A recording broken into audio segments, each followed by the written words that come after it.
Afternoon, everybody. Apologize for the delay. We may have had a little miscommunication on the 2-minute situation today. So I apologize for that. Let's go right to the questions. Jim, would you like to get us started? Thanks, Josh. So looking at the president's schedule today, it doesn't have anything that suggests that today's election day, and I'm wondering whether, no calls taken. The president early voted, so. True, but the rest of the nation is still voting. They are. Does he simply not want to take a high profile on a day that looks like it could go against Democrats? Jim, the president is focused today on a couple of core American priorities. He obviously is spending time meeting with his Secretary of Defense today in the weekly meeting he convenes with Secretary Hagel. He's sitting down with the director of the IMF, Christine Lagarde, to discuss a range of international economic issues. This principally is a meeting for important discussions to take place in advance of the president's travel to Asia and eventually to the G20 meeting in Australia next week. The president is also convening the members of his team who have been focused on responding to the Ebola situation. So the president has a pretty full schedule today, and it's an important part of his leadership of the country to be focused on these priorities. At the same time, the president, over the course of the last several months, has spent a lot of time talking publicly about the elections. Many of them have come in the context of fundraisers, and the president has aggressively made the case for Democrats who share his view that policies that benefit middle-class families should be the priority in Washington, D.C. The president has also had the opportunity to make this case in a series of rallies and other public events to drum up support for Democratic candidates, governors, senators, in some cases even some House members. So, the president has aggressively made the case for Democrats. But, the other thing that happens to be true, and this is even true when the president himself was a candidate on the ballot, that this is a time for field operations to thrive and for campaigns and their organizational energy to be focused on turning out their supporters. So it's not really a day when candidates, even those candidates who are on the ballot, are hosting big rallies or doing other big public events. But in that regard, is the president doing anything today to mobilize voters, robocalls, calls to radio stations? We have the vice president made several of those today. Is he doing anything like that? I would anticipate that the president will do a couple of activities like that. As I mentioned yesterday, the president has taped a number of robocalls in support of Democratic candidates. Many of those, I'm confident, will be airing today on Election Day, encouraging people to turn out and vote. I don't know of any specific radio interviews that the president is doing today, but we can follow up with you if he ends up doing some. I wouldn't be surprised if he does. He's been focusing on in terms of robocalls and those. I can't in advance, but after the elections have been convened, we'll be able to provide some more information on that. Yesterday, you cautioned us not to draw broad conclusions about the results of this election. And you rightly pointed out that several of these close Senate races are in red states that the president did not win. And I might add, he didn't campaign in either. But he has campaigned in 7 or 8 blue states where he did win for governor candidates. And I'm wondering if you can indeed draw conclusions from the results of those races, and if Democrats were not to win in those races, would that be a reflection on the president's ability to mobilize his core supporters and ultimately hurt his ability over the next 2 years to command the bully pulpit? Well, Jim, I'll say as a general matter that there are strong Democratic candidates that are at the top of the ballot in these governor's races. And we feel good about the chances of Democratic candidates either being elected or being reelected in these states. These include big states like California and New York. So, but ultimately, it's the quality of these candidates that is going to be the driver of their success in this election. And there was ample opportunity for the president to raise money, lend his campaign apparatus expertise to benefit these campaigns.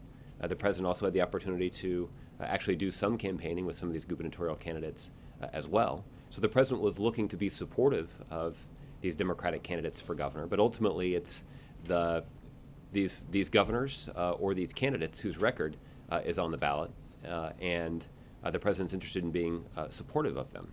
I mean, there is ample, we talked about this a little bit yesterday, there is ample data to indicate that the vast majority of voters across the country are making decisions in this election based on the candidates themselves and not on, on President Obama. The most recent poll that I have in front of me is actually from the CNN poll from last week that indicated 54% of those who were covered in the poll were not trying to send a message to President Obama with their vote. Of those who, I would say on top of that, 17% of voters said that they were trying to send a message to President Obama in the context of the election, and that was a message of support to the president. So I think that is an indication that that the vast majority of voters are making a decision on Election Day based on the merits associated with the candidates at the top of the ballot. And we've seen in a number of ways that the president has sought to boost the prospects of those individual candidates, whether it's raising money or campaigning or lending his campaign infrastructure's expertise. If I could ask you on another subject, foreign policy diplomats are telling the AP that Russia has informed the U.S. that it will boycott the 2016 Nuclear Security Summit. This seems to be a major setback for the president, who's made kind of guarding the nuclear arsenal a key aspect of his presidency. Does Russia's decision significantly weaken the president's hand when it comes to convincing other countries to submit themselves to international oversight? Well, let me start by saying, Jim, that the United States regrets Russia's decision not to participate in last week's preparatory meeting for the 2016 Nuclear Security Summit. As far as the United States is concerned, the door remains open to Russia joining future meetings like this. The Nuclear Security Summit brings together more than 50 countries and 4 international institutions to take concrete action to secure nuclear materials, and the group that meets as a part of the Nuclear Security Summit has made significant progress over the course of the last 4.5 years. The personal attention of world leaders at the biannual conference is a unique mechanism to spur more aggressive action toward success on this important security priority. We'd hope that Russia still shares the view that securing loose nuclear materials and combating the threat of nuclear terrorism remains a priority well worth the personal attention of world leaders. The only thing I would add to this, Jim, is simply to note that President Obama is the one who has been leading this effort, that this idea of a nuclear security summit is something that was conceived under President Obama, and more than 50 countries have participated in it. So it is clear which country and which world leader is driving this process in a way that not only enhances the safety of the American people, but also enhances the safety and security of people around the globe. And we certainly would welcome Russia making a tangible and constructive contribution to that effort. You confirm that Russia has submitted this notice to the U.S. that they will boycott the... I think what I'm confirming is that they declined to participate in preparatory meetings for the summit that took place last week. The door remains open to their continued participation if they were to decide to do so. Okay. Roberta? So just to be clear, has Russia informed the U.S. that it will boycott future meetings and this 2016 meeting that Jim referred to? The only thing that I'm aware of is that Russia declined to participate in last week's preparatory meetings. And if they choose to participate in future meetings, as the planning for this important summit continues, we'd welcome their participation. Okay. The president met with his economic advisors yesterday, and I was wondering if you had any readout about what they discussed, what they're looking at, and whether they talked about the plunge in oil prices that we're seeing. I don't have a detailed readout of the meeting. The president has, for a long time, urged his top advisors to understand that his top domestic priority is expanding economic opportunity for the middle class. And his team has been hard at work on implementing ideas and policies that would do exactly that. Some of these are ideas that the president can execute unilaterally through the use of executive power. In other circumstances, we're talking about efforts to work with Democrats and Republicans on Capitol Hill to try to advance this priority. Surely, expanding economic opportunity for middle-class families is something that Democrats and Republicans should be able to agree on. Based on anybody who's has any familiarity with the U.S. political system, I think it's safe to assume that the environment for cooperation will improve once the elections have taken place. Whether that leads to actual concrete action remains to be seen. It certainly will. The only thing I do feel safe in predicting is that the president will continue to make expanding economic opportunity for middle-class families a top priority. How will the big drop in oil prices affect his priorities when it comes to expanding economic opportunities, working on either economic, energy, or climate initiatives?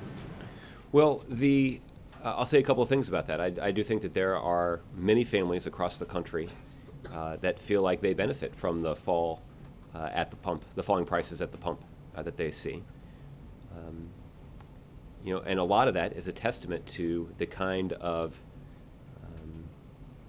historic levels of production that we're seeing here in this country, both in terms of oil and gas, but also as it relates to renewable fuels. The president has also put in place fuel standards that have significantly enhanced the fuel efficiency of cars that are on the road in the United States today. That also is saving middle-class families at the pump. It also reinvigorated the U.S. auto industry in a way that has created significant economic growth and saved or created hundreds of thousands, if not more than 1 million jobs. So there is a pretty strong economic benefit associated with the advancement of the domestic energy industry under this president's leadership. And as we move forward and as we continue to look for opportunities to expand economic growth, create jobs, and expand economic opportunity for middle-class families, the American energy sector will continue to be an important part of that. Okay, Jim. John. Is today a referendum on the president? Well, Jim, I think as your own poll that I cited earlier indicates, it's not. The fact is, the voters, the voters who at least picked up the phone to talk to people who are conducting a poll for CNN indicated that at least a majority of them were not trying to send a message to the president with their vote, that something else was driving their decision. And that show that the American people, though, see the country moving in the wrong direction. Though, yeah, right? but it's tough to discount those CNN polls, though, isn't it? It is tough. It is. Probably tougher for you than for me. But really good polling unit. It's true. No question about it. It's true. But you can cherry pick certain metrics, but the American people do believe that the country is moving in the wrong direction. The president's had 6 years to get the country moving in the right direction. And you have a lot of Republican candidates in some pretty key states and states that the president won who are running against the president. They're not running against so much the candidate on the other side of the aisle. They're running against the president. Isn't that fair to say? Well, again, I think you have to look at what the vote. I think what the important thing here is what's driving the voters' decisions. The folks at CNN who do some good work on this have obviously unearthed some data on this. I think there'll be more data in the form of exit polls tonight that will give us greater insight into what's driving the vote. I don't think it's a particularly controversial notion to cite that most voters, I think, are deciding who to vote for based on the name that's on the ballot, not the name that's not. That said, the president has sought to support Democratic candidates, particularly those who share his view that policies benefiting middle-class families should be at the top of the agenda. That stands in pretty stark contrast to the approach that's been taken by a lot of Republicans. They have a philosophy that's different. They think that policymaking should be geared toward driving benefits to those at the top with the expectation that people lower down the totem pole will benefit. The president has a different view, which is that our economy is best when the middle class is growing and thriving and at its most dynamic. That is the philosophy that the president's pursued. I think most Democratic candidates across the country agree with that general philosophy. Some might describe it differently, but I think that those visions are pretty consistent, and that's why the president has worked so hard to benefit Democratic candidates in states all across the country, and some, as Jim pointed out, in some states where the president didn't do very well in the presidential elections, and in some states where the president did pretty well in the presidential elections. And it's been up to those individual candidates, those Democratic candidates, to make decisions for themselves about how best the president and his support can be used to their benefit in the elections. And just follow up on that, I mean, any second thoughts on the president keeping a low profile in some of those key states. I know you can't tell these campaigns how to run their operations, but for example, this radio spot that the president cut for Kay Hagan, White House didn't announce it. Kay Hagan's campaign was sort of, not really, eager to confirm it. It was the Tillis campaign that was putting it out there on their social media. Why was that? Why it was sort of a stealth radio spot on the part of the president? Why didn't the White House come out and say, hey, the president, endorsed Kay Hagan, put out a radio spot? Well, Jim, Senator, because ultimately what's driving the decisions that are made by the White House on these political issues, as they relate to Election Day, are driven by what's in the best interest of the candidates that we're trying to support. And nobody knows better what's in the best interest of those candidates than the candidates themselves. Senator Hagan has a track record in North Carolina. She knows the voters of North Carolina very well. And so ultimately, she and her campaign team were going to make the decision about how to announce the president's support for her campaign and how to announce the president's participation in a radio ad benefiting her campaign. And she certainly is entitled to it. Again, it's her name that's on the ballot, and it's she and her team who should decide how best to use the president and his popularity in North Carolina to benefit her campaign. And come tomorrow, and I know you don't want to engage in hypotheticals and every vote has to be counted, but if the Republicans do take the Senate, do you believe that the Republican Party, do you believe that Mitch McConnell is interested in compromise? Well, Jim, I'm not going to entertain that hypothetical. If that eventuality does come about, then we'll have ample opportunity to discuss it. And just to move to a different foreign policy issue, al-Nusra, there are reports that U.S. officials are weighing whether to strike al-Nusra in Syria. Is there anything you can say about that? Is that something that's under consideration? And wouldn't that be an escalation of the campaign there in Iraq and Syria if you're going after 3 terror groups as opposed to 2 in ISIS and Khorasan?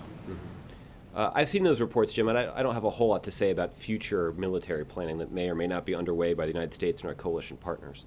I can say that as a general matter, the United States remains concerned about all threats emanating from Syria, including the threat that's posed by the Nusra Front. That's driven by the fact that the Nusra Front has been public in threatening the West.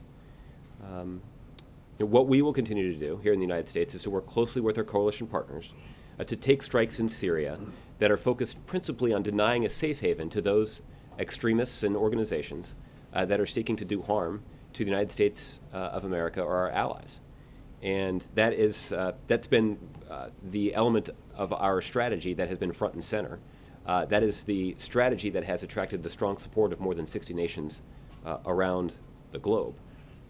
At the same time, we're also keenly aware of the fact that the success of this broader strategy is contingent upon a local fighting force on the ground in Syria that can take the fight to ISIL and other extremist organizations that are seeking to establish a safe haven there. These military strikes are impactful and they're important, but they will be successful when they are backing up an effective fighting force on the ground. And that's why you've seen the United States implement this strategy to ramp up the assistance, the training and equipping operation to moderate fighters in Syria. And we're getting close cooperation with nations like Turkey and Saudi Arabia who have agreed to host those training and equipping efforts. So there is a strategy that is underway, and that strategy is principally driven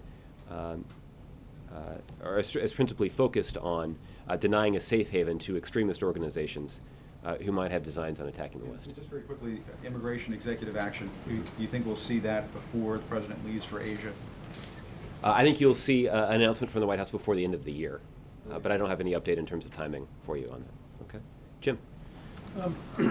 On the election, on the close races, there seems to be this conventional wisdom that turnout is very, very important.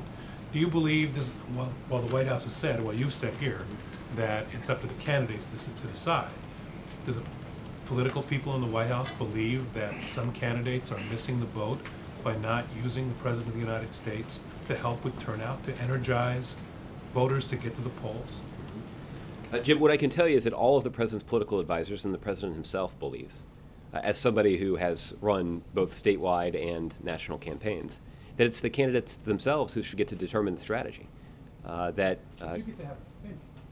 But if they get to make the decision, but does the White House believe that they're making a bad decision by not having them out there? Again, it's the White House's view that it is the prerogative of anybody who's going to put their name on the ballot, that they should get to determine their campaign strategy. And what we have said, and this is, I think, is a reflection of the president's commitment to supporting these candidates, that they should get to drive that decision about strategy, and the president is eager to do what they ask to support them.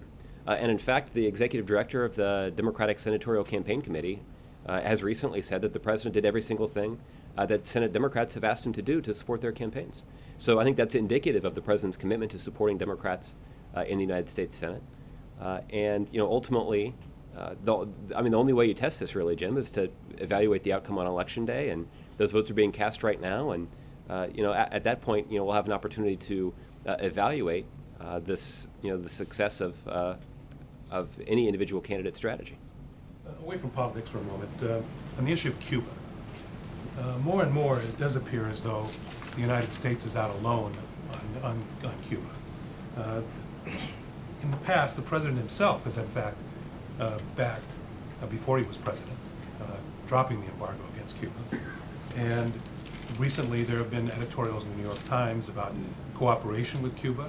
Is the president in the last 2 years more open to starting a dialogue with Cuba, to perhaps a prisoner exchange involving the prisoners here in the United States and Alan Gross in Cuba? Well, as a general matter, Jim, let me just say that the United States believes that Mr. Gross should be released immediately, that his detention is certainly not appropriate, it's not justified, and it's time for him to be reunited with his family here at home. He is, after all, a development worker, and it's time for him to come home. We have also indicated that his continued detention is an obstacle in the relationship between the United States and Cuba, and certainly would interfere with any effort to along the lines of what you're talking about. So the president's been pretty clear that it's, as he said in the past, it's worth reconsidering our policy as it relates to Cuba, reflecting, however, the significant concerns the United States retains about their human rights record, their failure to observe basic human rights, as it relates to not just the illegitimate detention of Mr. Gross, but as it relates to the basic rights to free speech and political expression of the people of Cuba. And we continue to have concerns about that. But again, I think the bottom line here is that Cuba's failure to release Mr. Gross is hurting the relationship between the United States and Cuba. And is the United States open to any negotiations with Cuba about Mr. Gross and whether or not the three people in Miami who are being held, in Florida, I should say, not Miami, who are Cuban? Is there any negotiations there, or are they open to any negotiations? Well, Jim, I don't have any negotiations to talk about from here other than to say that both publicly and privately, the United States has been clear that Mr. Gross should be released. And finally, if I could, we talked about the Russians not going to this conference. I ask you again what I asked you a while back, and that is that causing the United States in any way to relook at whether or not the sanctions have been a positive or a negative in the big picture, understanding that the sanctions have done what the White House wanted it to do, which was hurt the Russian government, hurt the Russian economy. But in the end, has that actually hurt the cause of world peace and the American cause of peace and stability in the world? Yeah. Well, Jim, I think it's a legitimate question to ask, and I think that the success or I guess effectiveness, I should say, of the sanctions regime is something that is regularly reviewed by the president's team here at the White House.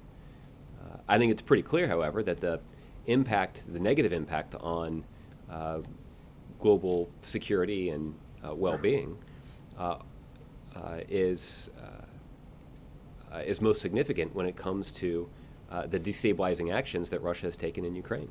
That there's a basic international norm at stake here, and that norm is that it's not appropriate for big countries to interfere with smaller countries that happen to be on their border. That other sovereign countries should have the opportunity, their citizens should have the opportunity to determine their future. And that is the international principle that the United States and our allies in Europe are standing up for. And pursuant to that support for the people of Ukraine, the United States, in close concert with our European allies, has put in place a sanctions regime that has exacted a significant toll on the Russian economy. The president himself has been clear, as recently as the announcement earlier this fall of a stepped-up sanctions regime, that the international community is prepared, in response to constructive steps from Russia, to start rolling back that sanctions regime. So there is an opportunity here. The open question remains, will the Russians seize it? At the same time, I would be remiss if I did not acknowledge that there were other areas where the United States and Russia continue to cooperate very effectively in a way that enhances the national security of both the United States and Russia. Whether it is working closely in the context of the P5+1 negotiations to resolve the international community's concerns about Iran's nuclear program, or working closely with the Syrians to eradicate their declared chemical weapons stockpile. The Russians have engaged with the international community to achieve important progress.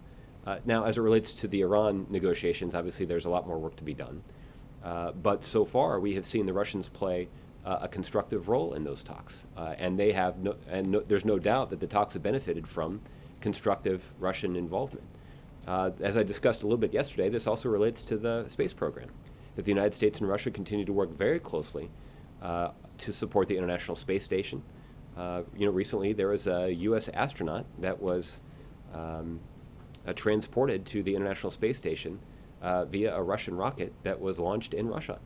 That is an indication that the relations between our two countries are complicated, to say the least, but where there are opportunities to cooperate in pursuit of mutually held goals in many areas, that cooperation continues and continues effectively. Okay? Jared. Josh, the president has, in recent events, sounded wistful that this is the last election that he will have a lot of influence in as president. I think what the president has said is that this is the last campaign that will have a direct bearing on his own presidency, right? That the people who are being elected will basically serve in office throughout the 2 remaining years of his presidency. I don't want to leave you or anyone else with the impression that the president won't be actively engaged in supporting Democrats in 2016, up and down the ballot, I'm sure.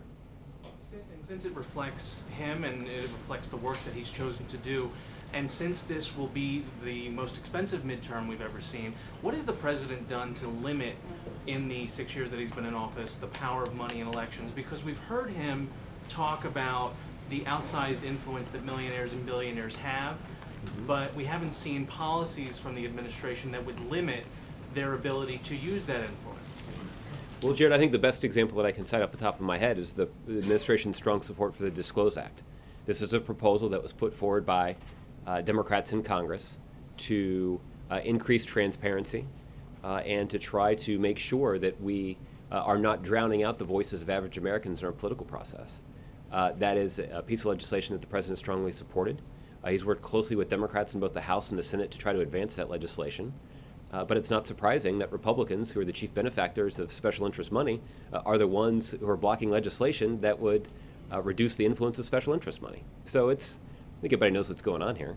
And the president's been pretty clear about his support for the kind of legislation that he believes is in the best interest of the country and consistent with the kinds of principles for public service that the president has articulated on many occasions. And you said that there won't be a unilateral disarming of political funding, but I guess until the Disclose Act or some other measure gets traction, is the only thing to stop a bad guy with $1 billion a good guy with $1 billion? That's an interesting analogy.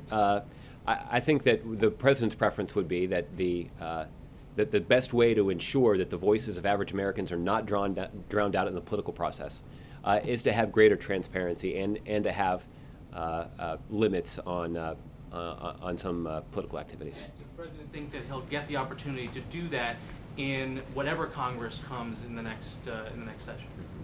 Well, Jared, I guess it does seem unlikely that something like that's going to happen as long as Republicans retain the majority in the House of Representatives. After all, many of those Republicans are there because they have enjoyed the strong support of special interest money, like the money that you're talking about. So it seems unlikely that they're going to reverse course. But I'm confident that they'll be asked again. But I think I'm realistic about the outcome. And you've talked about, just your answers right now, you're talking about Republicans who are soliciting that money, but the president and Democrats have also solicited that money, right?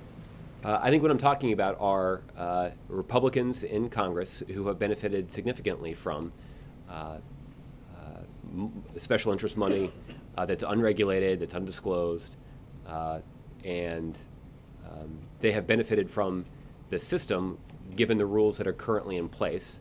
And I think it is merely an observation in human nature that they're unlikely to change the rules of a game that they're already winning.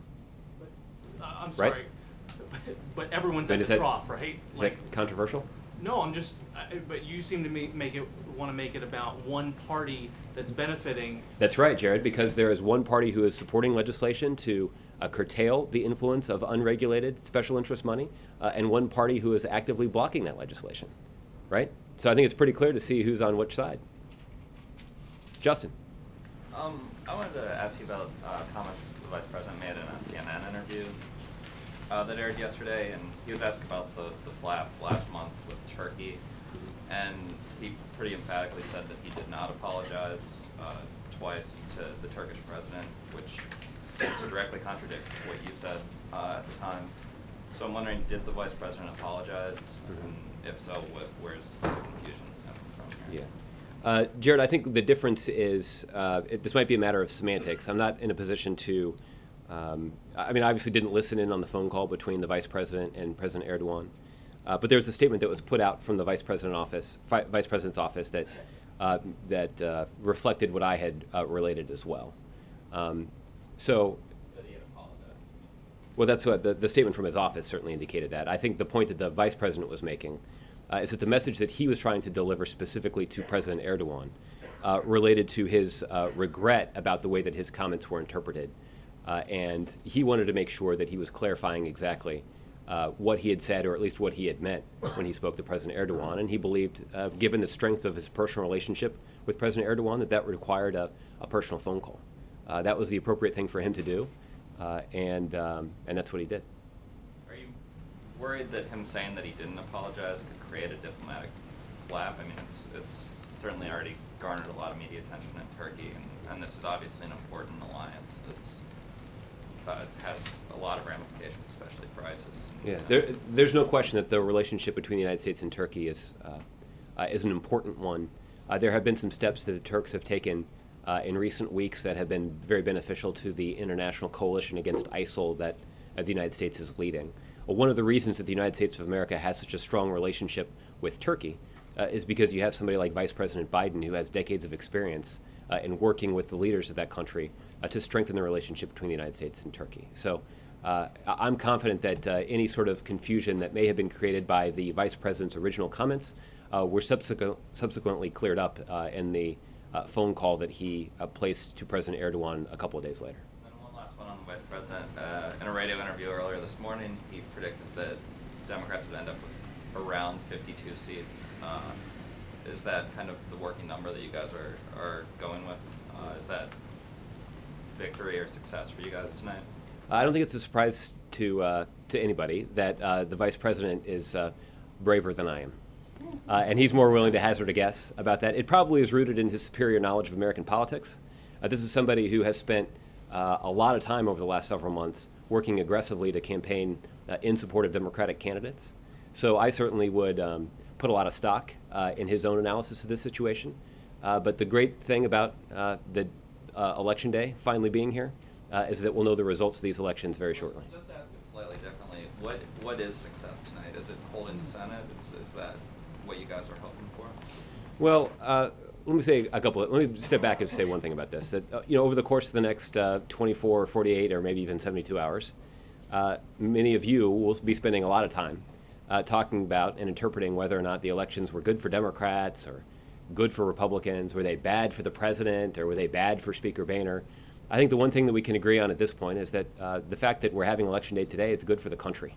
that it's an opportunity. This is the one day in which the playing field is leveled, and that the voice of the average American is not drowned out by special interests and significant sums of money. That this is the day when nobody can change the fact that one person gets one vote, and it's an important opportunity for people to make their voice heard in this democracy. I think it's the reason that, at least when I came into work today, I had a little bounce in my step, that there's something that about Election Day that appeals to our idealism. There'll be plenty of an opportunity for us to sort of sift through the results and decide, whether a particular outcome is good or bad for a particular political party or a particular office holder. But for one day, I'm going to try to enjoy the idealism that Election Day inspires in me and so many others across the country, I think. April, speaking of idealism, let's go to April. The world is good today. It is. Good. Yes. Josh, you said yesterday that the president agreed with Vice President Joe Biden in his assessment that Dems would win the Senate. Does he still feel that way today, the day that Americans are going to? The president and everybody here at the White House continues to be optimistic. Is that it? I think so. All right. Well, my next question. The Associated Press came upon some emails from the Freedom of Information Act as it relates to an incident that happened in 2010 with Shirley Sherrod. She was fired because of videotape that was not properly presented of her comments from Andrew Breitbart, the late Andrew Breitbart. Now, at this time, is the White House able to say from all of this information that you were involved in some way with her firing?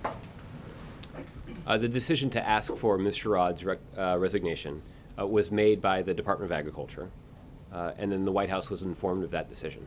That is what the White House has said since 2010, and I don't think there's anything in the emails that were reported on by the Associated Press that changed that. But it says that Vilsack was waiting for acknowledgement and the word to go ahead on the White House, if I'm reading this correctly. Mm-hmm. Well, I think even Secretary Vilsack and other officials at the Department of Agriculture have indicated that it was their decision to ask Ms. Sherrod for her resignation, and that's what we said in 2010, and that's what we're saying in 2014. So in 2014, I just want to be correct, you're saying that you had nothing to do with her firing. The White House had nothing to do with her firing. It was all on the Agriculture Department's hands and on them. I think, just for the sake of accuracy, I'll restate again that what we have said, what we said in 2010 and what we're saying today, is that the decision to ask for Ms. Sherrod's resignation was made by the Department of Agriculture. So you did. So there was TikTok about possibilities, and the decision was made there, but there could have been back and forth here. Are you at least acknowledging that? Well, I think the emails that were reported on today indicate that there were conversations between the Department of Agriculture and the White House, but they do not rebut the assertion that we have been pretty consistent about, which is that this decision was made by the Department of Agriculture, and that's the decision to ask for her resignation. And today, are there still regrets that she was fired wrongfully? Well, we've litigated all this, and I think again, I didn't have a chance to read the AP story, but I don't think that it changes. Beyond the AP story. A woman was fired wrongfully for a news story, and years later, she's still hurt. There's still lawsuits that are going through. There are. Is there, she was a federal government employee. She was fired under this administration, whether it was through Vilsack or what have you, it was under this administration. Is there a feeling of regret of what happened? Well, I think my understanding is that the Secretary of Agriculture has already indicated that that was the case, and he did that many years ago, and that sentiment has not changed. So, Zeke? Apparently, the Vice President did a radio interview earlier today, and I think it was in Connecticut, but spoke about the Kansas Senate race, where he said regarding independent candidate Greg Orman that he'll be with us. I was wondering whether the White House has any special intelligence over which party Mr. Orman will caucus with if he is elected to the Senate. Has there been any conversation between the Vice President or the President and this candidate, or somebody in the White House and this candidate? Yeah. There's no conversations that I'm aware of along those lines. It's my understanding that Mr. Orman has not indicated which party he'll caucus with, and I can't account for any conversations that the Vice President may have had. But I'm certainly not aware of any special knowledge that's retained by any White House staffer that I've spoken to about this issue. I have not spoken to the Vice President about it, so I don't know who he's talked to. But you know, Mr. Orman is running as an independent. He's not running as a Democrat. So I think we'll have to determine whether or not he's elected to the United States Senate before we have a conversation about which. The president's endorsement, if or the White House's endorsement, if the vice president is seemingly encouraging voters, indirectly to cast ballots, for him. No, the president hasn't made an endorsement in that race. There's no Democratic candidate in the race. And circling back to the earlier conversation regarding robocalls and the president's involvement today and yesterday, why can't you provide a list now while polls are still open? People are. It's obviously an interest in who the president is working, on his behalf. I'm sure that's why the call for Senator Hagan yesterday, was brought up earlier. Why can't the White House release that now? Why do you have to wait until later today? Well, for two reasons. One is the people who, in terms of voters wanting to know whether or not they can expect a robocall from the president, well, they can answer the phone, and if they get a robocall from the president, his voice is pretty distinctive. I think they'll recognize it. The second thing is we have deferred to the individual campaigns to make decisions about how and when and whether to release this information. Once the campaigns are over, then we'll have a little bit more latitude to share some more of that information with you. Okay, Leslie. Thanks, Josh.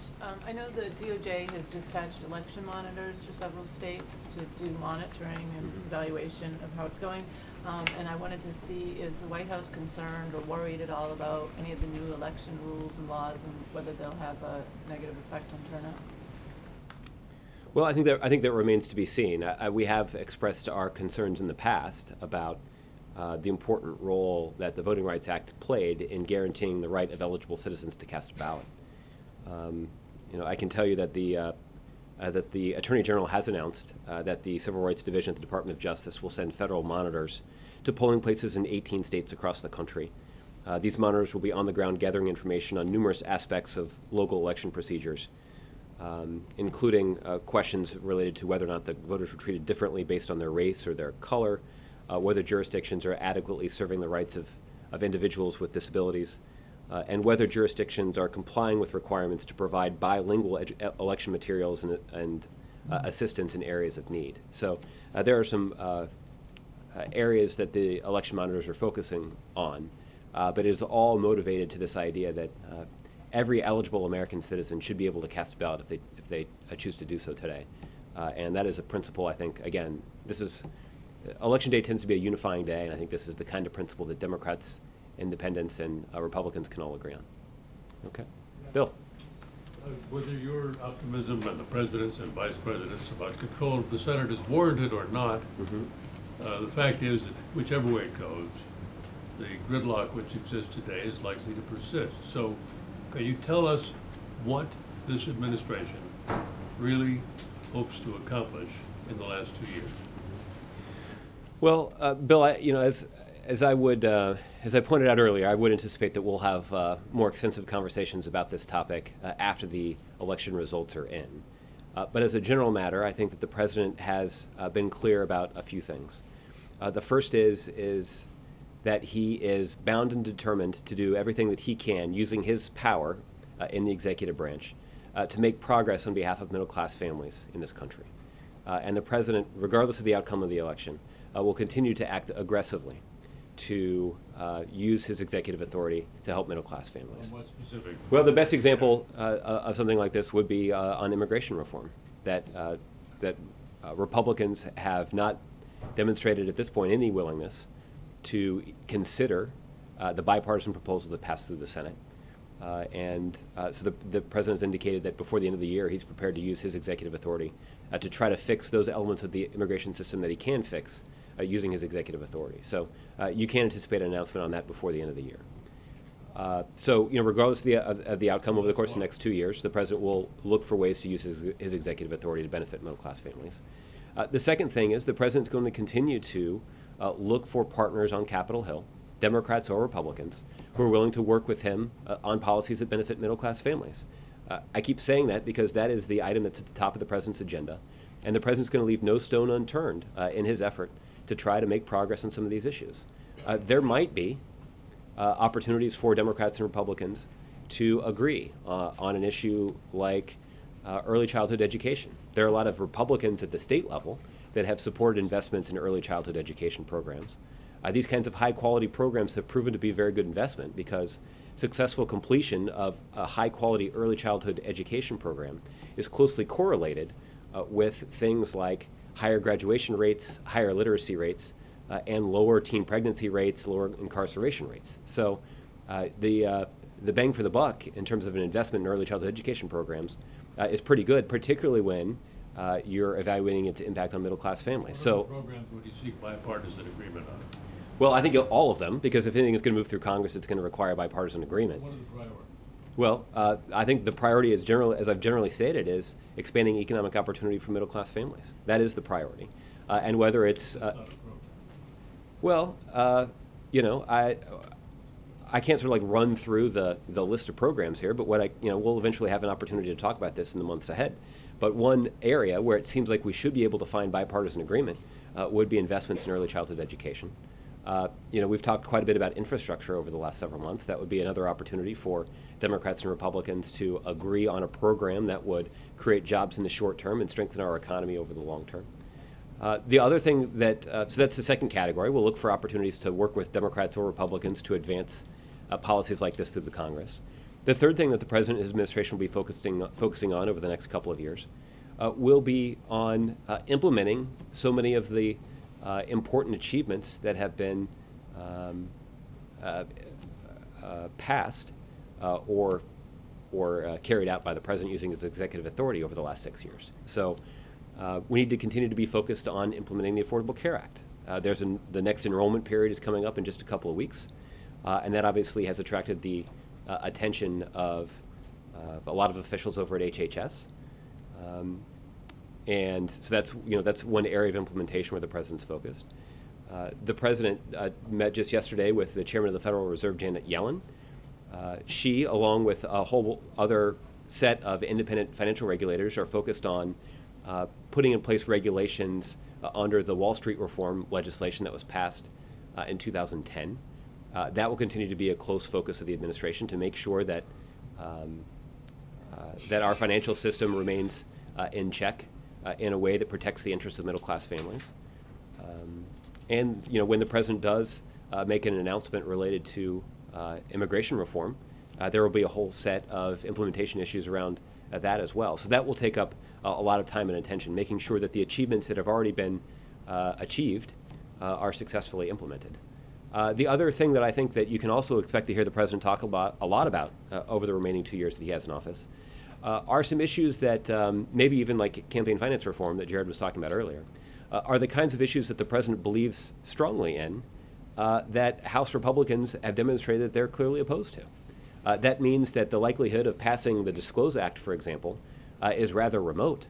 But the President's going to continue to talk about that issue, and he's going to continue to try to push that issue. That also applies to the area of climate change. That there's still too many Republicans in Congress who even deny the basic scientific fact that climate change is occurring and something that policymakers should be concerned about. So the President will use his executive action to take some additional steps, but he's also going to continue to talk about this issue in a way that lays the groundwork for action by future presidents and future Congresses.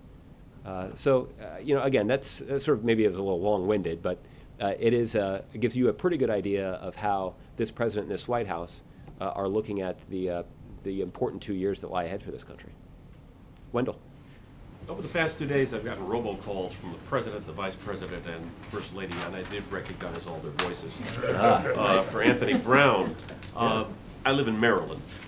Were these recent decisions?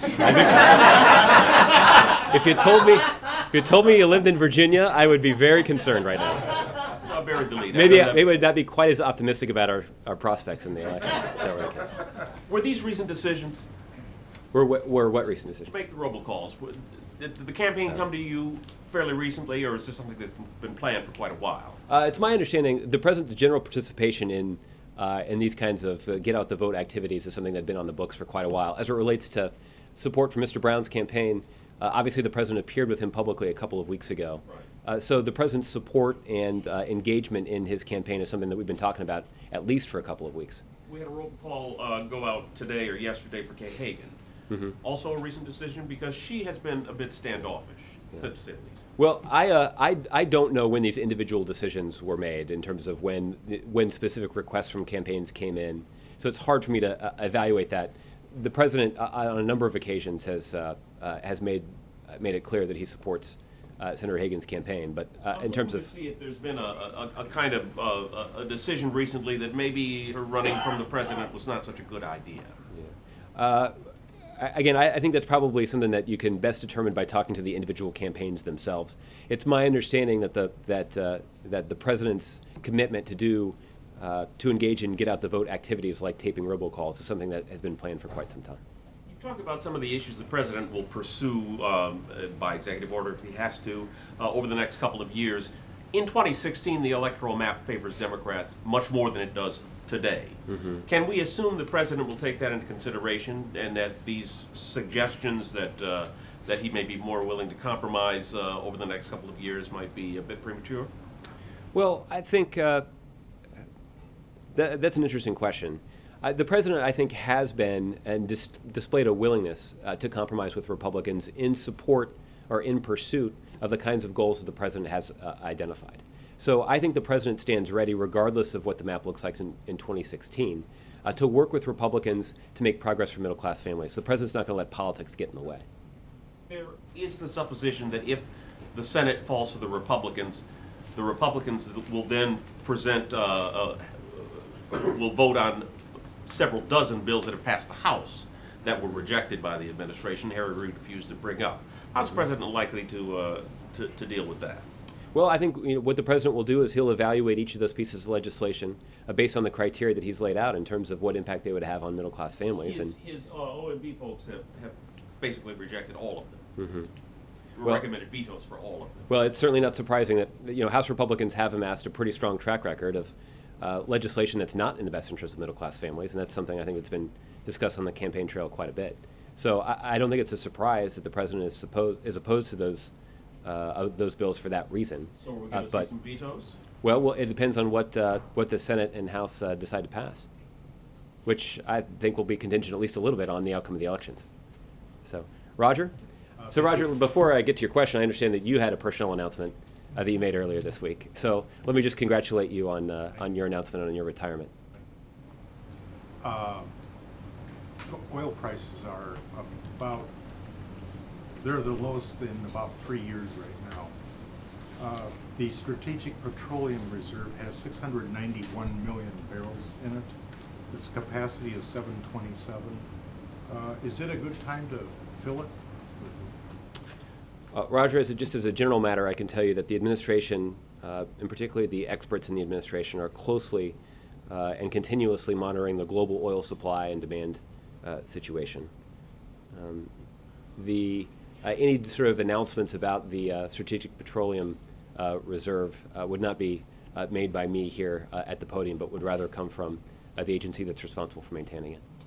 On a follow-up, would filling it be one of those items that would benefit the middle class?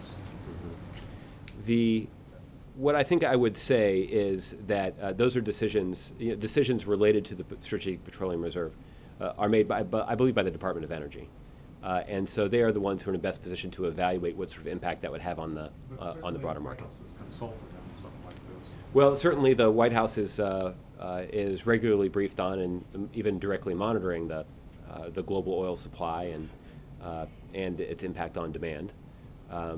But I don't have anything to preview as it relates to any possible SPR announcements. Do you know, is there any discussion here at the White House about that right now? Because oil prices are down so much. Mm-hmm. It's certainly possible, but there are none that I'm aware of. Okay. Thanks, John. John? Thank you, Josh. I see you voted today, John. Oh, yes, in the District of Columbia. I see. Thanks for being a good citizen. Thank you. No robocalls, though. Quick question. Maybe you're on a different list. Okay.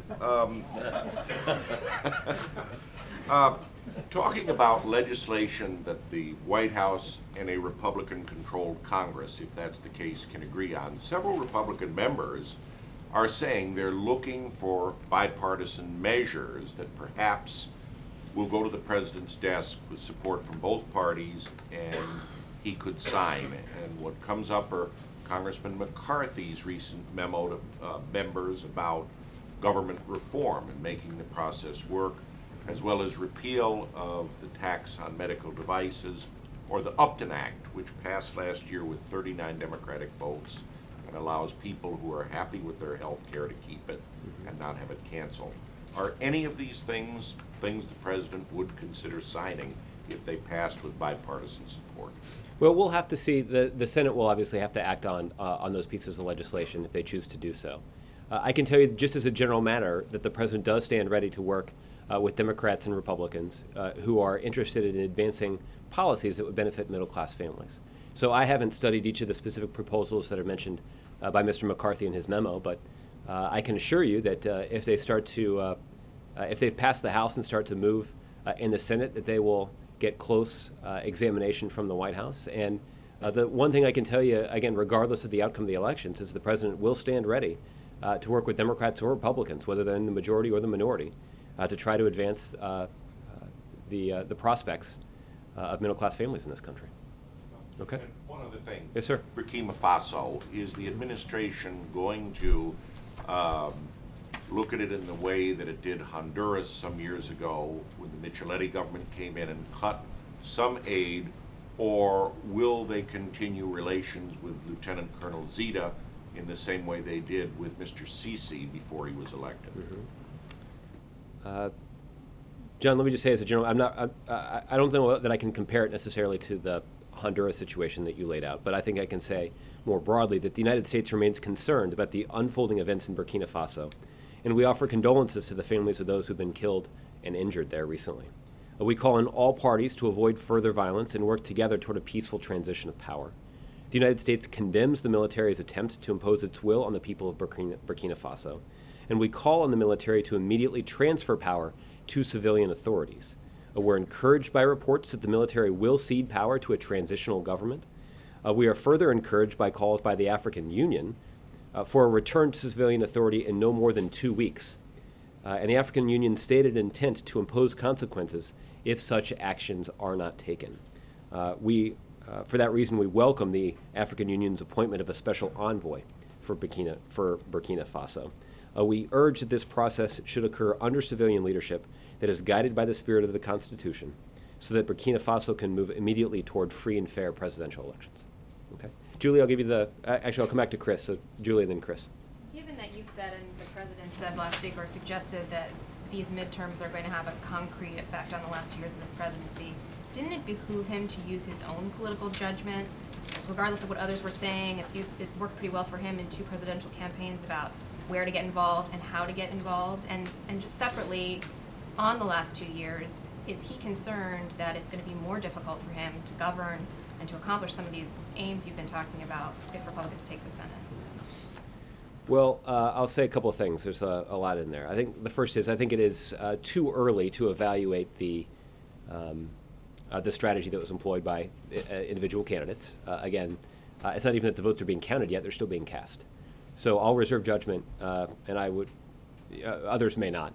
I'm going to reserve judgment on that strategy, on the strategy that was employed by individual campaigns until we actually see the results of the election. I will say that as a general matter, I don't think it is a controversial notion for the president to adopt a posture whereby candidates whose names are on the ballot are the ones who are driving the strategy for the election. That is, I think, a pretty common sense notion. And failure to do that, I think, could lead to some rather strange outcomes.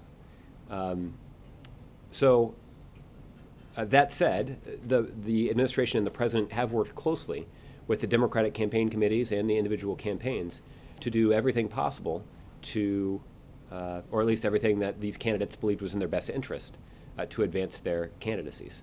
And that's why you've seen the president tape robocalls. Obviously, the president spent a lot of time raising money to support these campaigns.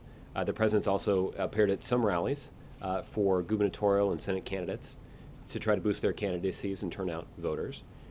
The president has also lent the organizational and technical expertise of his campaign apparatus to benefit these individual campaigns. So you do have individual campaigns in some states, at least, drawing on the same reservoir of activists and supporters and volunteers that benefited the president's campaign in 2012. We do anticipate that will benefit the campaign of some Democratic candidates in 2014. So there were a number of ways that the president was asked to be helpful by these individual candidates. And again, as the executive director of the DSCC himself said, the president and his team have done everything that Senate Democrats have asked of him. So I think that's indicative of some pretty close coordination and collaboration. And it is indicative of the leading role that these candidates should play in determining the strategy that will best benefit their candidacies. And then we'll all have an opportunity after Election Day to evaluate those strategies. How big of a setback will it be for him and for his agenda if Republicans take control of the Senate? I think the president himself has spoken at great length, or at least many times, about his view that he's more likely to have partners in Congress who share his commitment to middle-class priorities if Democrats are in the majority. Unfortunately, the vast majority of Republicans have repeatedly adopted an approach that places the interests of the wealthy and well-connected ahead of the middle class. And the president, I think, as you all have chronicled, has struggled to work with individuals who are unwilling to try to put the interests of middle-class families first. But the president's going to continue to seek some common ground, and even if there are areas of disagreement on some issues, maybe there's an opportunity to compromise on some others. And like I said, I think any observer of American politics would conclude that the likelihood of cooperation and collaboration and the identification of common ground is more likely after the elections have passed. So we'll take a look again, after the elections have passed and into the new year next year, for opportunities to work with Republicans to advance an agenda that puts middle-class families at the top of the priority list. Okay, Chris, we'll wrap it up with you. I know you said to Jim and to Wendell today that each individual campaign has its own prerogatives, that they make their own decisions, but a big supporter of the president, Congressman Clyburn, today suggested that Democrats should have done a better job at messaging what he thinks the president has done well, things like Obamacare. Others have suggested good news in the economy, things like a lower unemployment rate. Was this a missed opportunity by many campaigns not to align themselves more closely? I think that's a hard conclusion to draw in advance of the election results being reported. So I'm going to reserve judgment on the strategy that was implemented by these individual campaigns. Again, I think for very good and logical reasons, the White House concluded that it should be the responsibility of those individuals who have their names at the top of the ballot to drive the strategy. And the White House and the president indicated they would follow their lead and do everything that we could to support their campaigns, to benefit their campaigns. And there are senior strategists who are responsible for running these campaigns have indicated that the president has done everything that was asked of him by these Democratic candidates. And I think that's indicative of the president's commitment to supporting those candidates who believe that middle-class families and the issues they care about should dominate the agenda. Just a couple quick things. Tonight, is there any plan for us to hear from the president tonight? I don't anticipate you'll hear from him tonight. And any word now on who might be watching the results with him? I don't know who will be watching the results with him. I know that he'll be watching the results in the White House residence. But if we can get you some more information about how the president is getting those results. I mean, the one thing I'll say is I do anticipate that the president will be updated regularly by members of the Office of Political Strategy and Outreach here at the White House who have been in touch with some of the campaign strategists who are working on these campaigns to give him some updated information about the returns. So he'll be gathering some information that's not publicly reported right away. But he'll be monitoring the results like many other Americans tonight. Has he gotten any information yet? Has he gotten any reports yet today? I know that he's been periodically sort of updated. I don't know that he's received any sort of formal briefing or anything. But he'll continue to receive updates over the course of the evening tonight. Okay? Thanks a lot, everybody. Happy Election Day.